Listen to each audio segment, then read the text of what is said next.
Everybody, this is Dr. Jesse Jackson III, best-selling author and facilitator of the Don't Kick 'Em Out book and training series. Super excited about our 2019-2020 school year that's coming up. We're in the middle of finishing our best year ever, and we're so proud of the fact that we're going to come in 100% of all of our districts that have accepted the challenge and entered into a year-long training process has shown growth in the key areas, and that is number one, that culture and that climate, which means there's been an improvement of the employee and administration dynamic. Two, improvement in test scores. Three, a decrease in behavior referrals. So what it is that we have to understand that helping our district or our school to get better is a process. There's a process that you have to go through about helping your team to improve its practices. These things do not happen overnight, and it is something you have to work at. It is a total commitment. We like to say there's always 5 strong indicators that kind of let us know where we're at, and they are poor attendance, that's the students or the teachers. Are you struggling with your test scores? Do a high level or number of your parents that have not completed high school or got a GED, and what that is telling you, it's telling you how you have to approach the child, because that is a generational problem in that family. So you don't approach it with just basic academics. You have to understand that this is a family that has never had success in this process. So the educator, the school, the district, has to approach that in a healthy way so that we make sure that we support the child in the entire academic process. Okay. The fourth piece is, do you have burnout staff? And if you are working in these Title I environments, in these inner cities, in these rural cities that were poverty, meaning poverty is the emotional component. Poverty is not money, because cash by itself, it could not possibly be poverty, but the poverty is the emotional component, the beliefs component. It's where the middle class educator values education. And I have a kid who comes from poverty culture who's never seen anybody in his family graduate. There's going to be a fight that whole way because you're trying to get them to do something they have never done. There's a barrier there in that mind and in that family, and those are things we have to work for, and it's a burnout to a teacher who was trained that you just respect adults. And then you have a kid who says, well, if you don't respect me, I don't respect you, as if we're peers, That's a burnout factor. And that's something you have to account for in your district and in your school. And number 5, do you have high behavior referrals? So this means you're spending all your time fighting with children and writing kids up.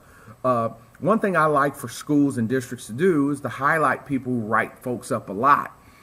At some point in time, and I read over 200,000 referrals a year, I'm still actively involved because as a behavior solver, as a therapist who rehabilitates, I want to always be able to give folks feedback so they understand whether it is the kid and yourself. And what I've always done in my practice, and this is what has made Don't Kick 'Em Out number 1. I mean, it's irrefutable at this point, because I asked the question, we should look at ourselves and ask, what are we doing that causes the kid to respond to me in that way? Because it is checking out that all teachers are not being treated the same. In the same hallway, a kid told me the other day, when I asked him, I observed, I was on the campus all day, and I observed a kid acting a total fool in the first 2 hours, and then goes to the 3rd and 4th hour teacher, and he's in there down, he's focused, on his way to college. Pull him out, say, hey, what's the deal, bro? What's up? Why are you doing that? And in the first student, he's like, no, she don't care. And she ain't. Well, I said, well, why don't you do that? Why you do that? Why don't you do that in there? And he said, because the teacher don't play that. You got to work in there. What I have found is our students are begging for a standard and expectation where the adult will enforce the program all the time. Kids will complain and do all that crap, but what I've found is these kids are begging to be coached, and they're begging for a standard. What has happened is the home has let us down in many of the cases. The home infrastructures have totally fallen apart, and now they're looking to the teacher. You do it. Well, if it's like that, and those are the rules, when they come here, I have to be a pillar of stability and a standard. Hey, I'm not going to have this foolishness on my watch. Now, that's who I have to be, or I'll lose. Do you understand that? That's the key. And that is a shift for a teacher, because a teacher, in the way we were trained, are expecting support from other sources, i.e. parent. A lot of times it's not there. A lot of times it's the parent saying, hey, act that way, and you're justified.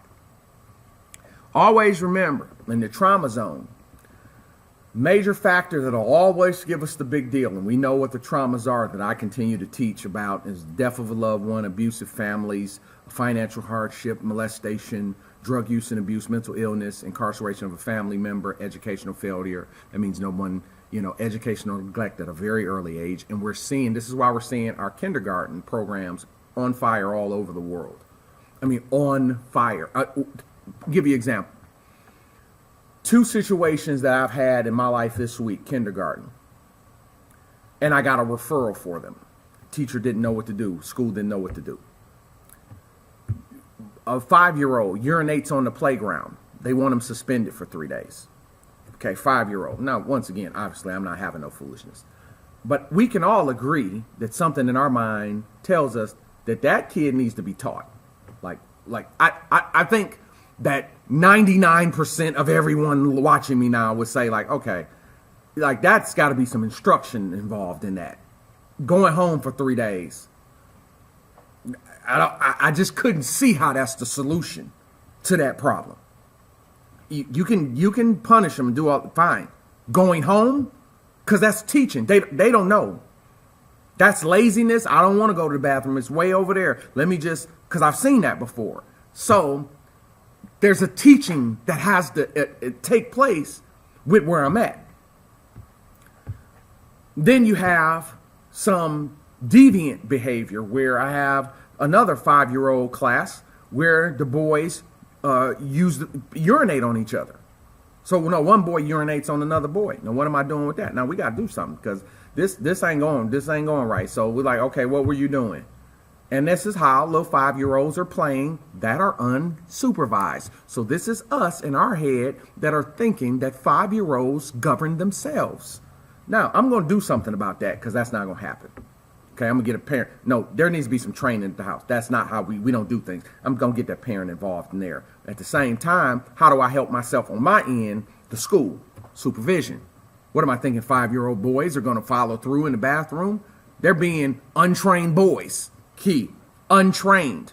So when I understand that the deficits are there, I have to help me, because if I don't help me, I'm going to continue to run into things I've never seen, that don't make sense, that frustrate me, and I'll always go back to the parent. When I have to understand that a successful training program not only trains the teacher, trains administration, and trains the parent, and trains the students to understanding, to the expectation, and this is what you need to do to help us be successful. That is the program that creates champions. And that's what we've been masterful at doing. It's something I want to continue to do, because I know it works. Everybody's got to hear the same thing. It starts with admin, and then the teachers get their program, the kids get their program, and then the parents get their program. Everybody has a responsibility to play in our building success, and we are not going to continue to go forward in training processes, holding teachers accountable and teaching teachers, but we won't extend that same training to the student, won't extend that same training to the parent. And management has to be the one that started. So if you're in a district, understand, this is how our process works. You can see I'm on a school campus today, but I needed to talk to you because I'm feeling really inspired. The process starts, if you're doing a district-wide program, you start with school board. They got to come in. Administration, principal, central office, they got to come in. The teachers' own training program. Students' own training program. Teachers' own training program. And this is how you infuse and change a culture in a district. What I want you guys, and notice, this is one thing we always make sure we're doing our training programs. We include material. We want to make sure you have our top books. Now, administration has some different books. School board has some different books.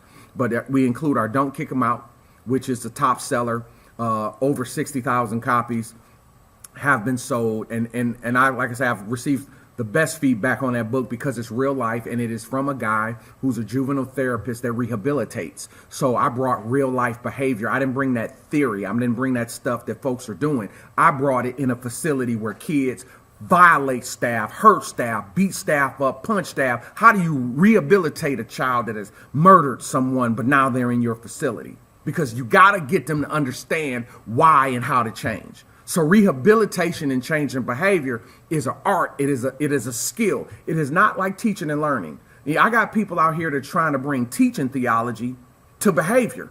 See, I'm not out here teaching how to teach science or teach math or English. But behavior is done by system in one way. And what we're seeing is that people are coming up with these crazy philosophies about you can do. I mean, it's ridiculous. See, I rehabilitate for a living, so I get offended when I see these people come up with this cockamamie discipline theories when I know for a fact you have never been around a kid that looked you in the face and said, I will bleep and bleep to bleep you, and what the bleep you gonna do? Because all that research and theory is out the door. So the disciplines of behavior occur along the journey with the structure.